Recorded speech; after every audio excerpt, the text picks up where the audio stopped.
이재명 정부 출범 보름 만에 30조 원에 이르는 추경안이 국무회의를 통과했습니다.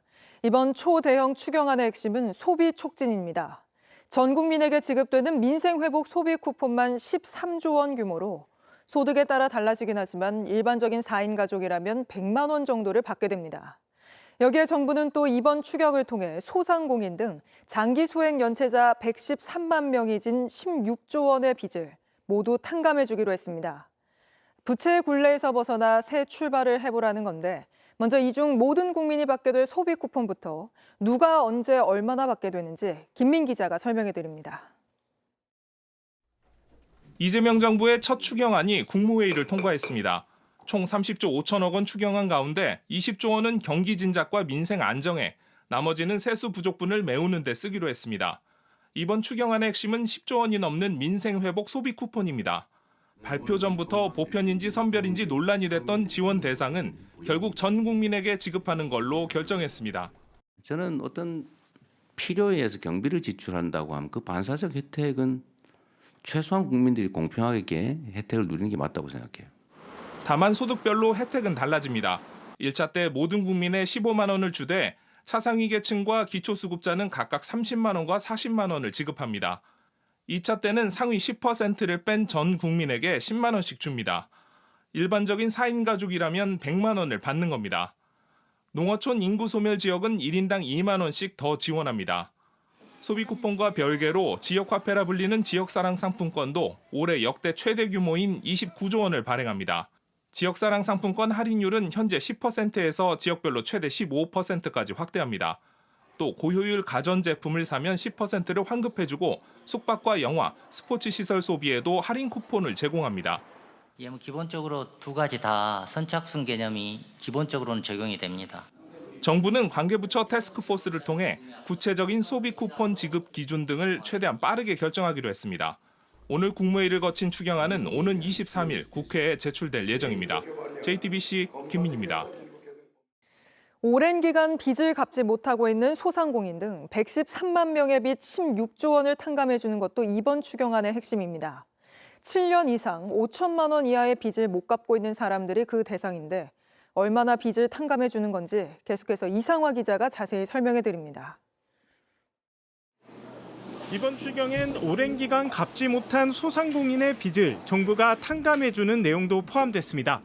7년 이상 빚을 못 갚은 5천만 원 이하 개인 채무가 대상입니다. 약 113만 명이 혜택을 볼 전망입니다. 한국자산관리공사 아래 채무조정기구를 만들어 대출 채권을 사들입니다. 상환 능력이 아예 없으면 빚 전체를 탕감해주고 조금이라도 갚을 수 있다고 판단하면 최대 80%를 감면해줍니다. 7년 정도 연체해서 그 빚의 굴레에서 정말 추심의 압박, 그다음에 경제 활동을 못 하시는 그런 상환 능력이 상실되신 분, 그분은 저희가 원칙적으로 좀 이렇게 빚을 없애주겠다 해서 경제 활동으로 복귀시키겠다. 예산은 정부와 은행이 4천억씩 부담하기로 했습니다. 또 코로나 이후에도 내수 회복이 지연되면서 줄지 않고 있는 자영업자 대출에 대해 재정 7천억 원을 투입합니다. 자영업자 채무 조정 프로그램인 새출발 기금을 확대해 중위소득 60% 이하인 저소득 소상공인 10만 명에 대해선 원금의 90%를 탕감해주고 20년간 갚도록 했습니다.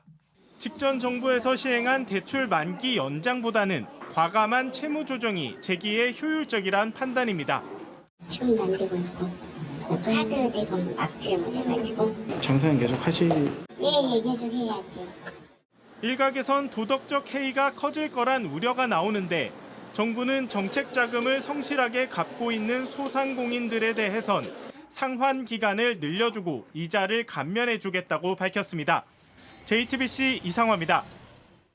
네, 궁금한 점들이 많은데요. 자세한 이야기 경제산업부 정아람 기자와 좀 더 나눠보겠습니다.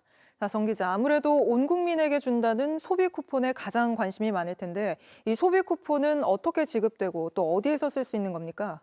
네, 앞서 리포트에서 보신 것처럼 소비 쿠폰 금액을 가르는 건 건강보험료를 기준으로 한 소득입니다. 상위 10%는 최종적으로 15만 원을 받을 수 있고요. 네. 소득별로 점차 높아져서 기초수급자는 50만 원까지 받을 수 있습니다. 네, 다만 직접 현금으로 주는 건 아니고요. 카드사를 통해서 주거나 지역 화폐 형태로 지급이 됩니다. 네. 네, 어디 숨겨두지 말고 곧장 쓰라는 건데요. 사용할 수 있는 곳은 기본적으로 지역 화폐와 같습니다. 대형마트나 백화점에서는 쓸 수 없고 유흥업소에서도 당연히 사용이 제한됩니다. 일반 국민들이 봤을 때도 적절치 않은 사행업종 그리고 유흥업종 이런 부분은 기본적으로 사용 영지에서 여기 제외된다. 네, 과거 사례를 볼 때 이르면 다음 달이면 이 소비 쿠폰을 받을 수 있을 거로 보입니다. 네, 이렇게 전 국민에게 소비 쿠폰을 나눠주는 건 소비를 촉진해서 경제를 살리려는 걸 텐데 효과는 어떨까요? 네, 새 정부 출범 보름 만에 이렇게 대대적으로 추경에 나선 건 그만큼 우리 경제가 심각하다는 위기의식 때문인데요. 앞서 네. 국내 주요 기관들은 올해 우리 경제 성장률 전망치를 0.8%로 대폭 낮췄습니다. 내란 사태와 미국 관세 등 대내외 악재가 복합적으로 작용한 결과인데 일단 정부는 이번 추경으로 돈이 돌 거란 기대감을 갖고 있습니다. 한번 들어보시겠습니다. 추경을 하게 되면은 연간으로 보면 한 0.2%포인트 성장 제고 효과가 발생할 걸로 보고요. 금년 내까지 성장 효과는 한 0.1%포인트.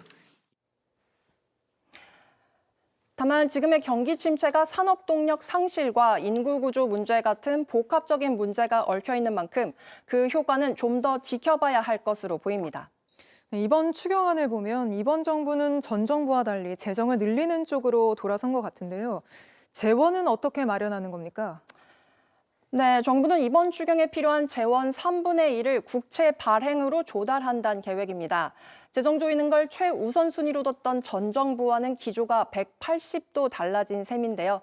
지금 경제 상황을 생각하면 심각하기 때문에 당연한 선택일 수도 있지만 1,300조 원을 바라보는 국가 채무는 부담으로 작용할 것으로 보입니다. 네, 알겠습니다. 여기까지 짚어보죠. 정아람 기자였습니다.